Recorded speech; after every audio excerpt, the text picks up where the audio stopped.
Welcome back. Alberta's Premier calls the wildfire that razed much of Slave Lake the worst curveball nature has ever thrown to us. More than 7,000 people have evacuated their homes. Fire crews are battling against destructive flames fanned by high winds. And insurance experts are already saying this has the potential to be the most expensive wildfire in Canadian history. Glenn McGillivray is the managing director of the Institute for Catastrophic Loss Reduction. Now, before I ask you about Slave Lake and all the rest of it, just tell us a little bit about your institute. I can't say I've ever heard of the Institute for Catastrophic Loss Reduction. Well, don't feel so bad. We're an insurance industry-related institute, and a lot of our own industry hasn't even heard of us. But we're into our 14th year.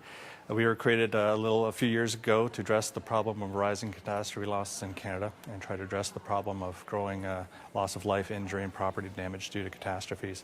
So we consider ourselves to be the science arm of the property casualty industry in Canada. And aimed at prevention. At prevention, education, mitigation, that's right. All right. So let's just talk a little bit about this wildfire then in Slave Lake. Now, people are already comparing it to the wildfire that happened in Kelowna in 2003 and saying the damages there could be dwarfed by what's happening now. Is that true? We get that sense. It's hard to say right now. It's early days, of course, but the fires in 2003, mostly in Kelowna, but also elsewhere in BC, triggered damage of about $200 million. About 240 homes were burnt and a large paper mill and some other commercial facilities. Here we are hearing loose numbers of a couple of hundred homes. That's the best we can say right now, and a lot of commercial structures and that sort of thing. Values might be a little higher these days. Kelowna was 8 years ago. So it is hard to say, but at this point it's looking like we're going to get there. If not surpass 2003, it'll be awfully close. Now, would most home insurance policies cover this sort of situation of a wildfire? Well, generally, if insurance is in place, it's covered. Wildfire is covered, and that proviso has to be there, of course. The policy has to exist.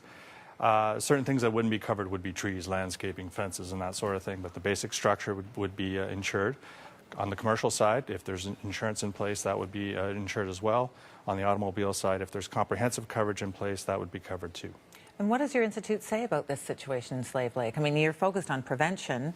I mean, they don't even really know definitely how these fires started. There's been talk of likely not lightning, maybe man-made. How do you prevent that? Well, I mean, at this point, I'm not sure if that really matters as much when you're looking at a catastrophe of this nature, and we'll look at what caused it later on. But right now, the whole challenge is to get the city up and running, get people back in their homes where possible, get homes rebuilt where it's needed, and that sort of thing. But these were very fast-moving wildfires, and we're not about to second-guess anybody that was on the ground out there.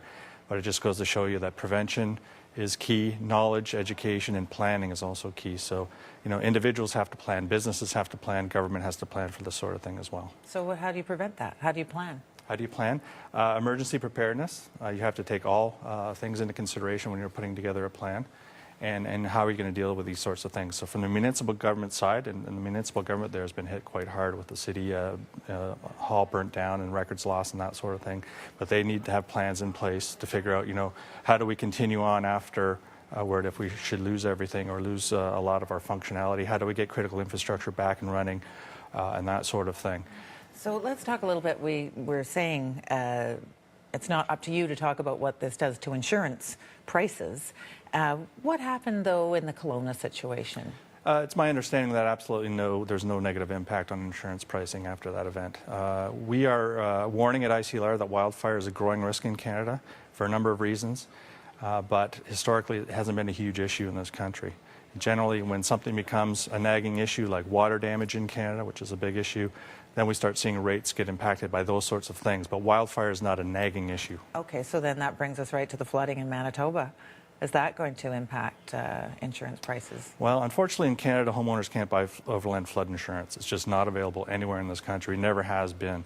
And from that perspective, this is not going to be a large insured loss in Manitoba and Saskatchewan. It's going to be a large loss, probably out of government coffers, but not from an insurance industry standpoint. Overall, can't be a great time to be in the insurance business because there's just so darn many catastrophes these days. Well, over the last year or two, I really haven't seen anything like it in my 20 years in the business. It's been a very active year, not only from the earthquake side, tornadoes down south. There's estimates that those tornadoes may cost $5 billion, flooding, wildfires, and not just flooding in the prairies, but also in Quebec and New Brunswick and places like that as well. Right. Well, as you say, the first concern is always people's lives and safety, but then you move on to all the economic damage. And Absolutely. lots to consider there. Well, thank you for being with us today. Okay, thank you very much.